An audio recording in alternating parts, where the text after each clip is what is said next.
De retour du CES, Anthony Morel, votre esprit est encore un peu là-bas. Des innovations incroyables, des dispositifs qui permettent de contrôler notamment les objets grâce à notre cerveau. Oui, c'est ça ce qu'on appelle des interfaces cerveau-machine. Il y en avait plein dans les allées du salon. L'une des innovations qui m'ont le plus bluffé là-bas, c'est une paire d'écouteurs. Alors, on va dire les écouteurs on connaît, mais des écouteurs neuronaux. C'est-à-dire que ce sont des écouteurs qui permettent, lorsque je les porte, de me donner des super pouvoirs, de contrôler les objets autour de moi, simplement en me concentrant par la puissance de ma pensée. Alors, quand je dis les objets, c'est pas tous les objets, c'est les objets qui sont configurés pour ça. Vous n'allez pas vous mettre à allumer et éteindre les lampadaires dans la rue, on n'est pas non plus dans Stranger Things. Mais le principe est le suivant, c'est qu'en fait, ces petits écouteurs, ils vont analyser les signaux électriques qui sont envoyés par le cerveau, les interpréter, analyser aussi les micro-mouvements du visage, le clignement des paupières, le froncement des sourcils, la crispation de la mâchoire. Et en fonction de ça, on va pouvoir donner des indications à un certain nombre d'objets. Alors par exemple, ça va être contrôler un fauteuil roulant. Voilà, pour une personne handicapée, simplement en clignant des yeux à gauche et à droite, le fauteuil va tourner. C'est quand même incroyable.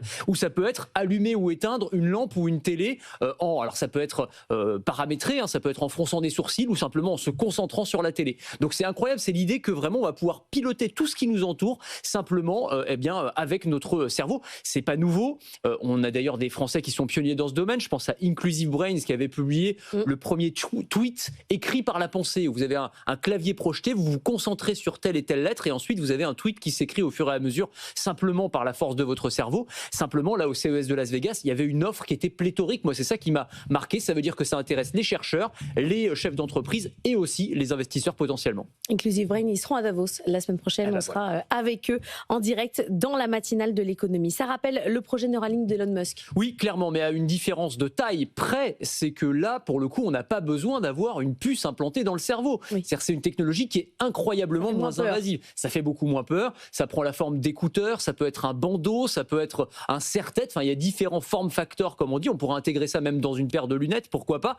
Et donc, ça va être extrêmement intéressant et ça nous promet un avenir où effectivement, on va pouvoir avoir un nouveau type d'interaction avec les appareils électroniques qui sera simplement par la puissance de notre cerveau. Et alors là, vous mettez le doigt sur un problème majeur désormais dans ma vie, les mots de passe. Oui.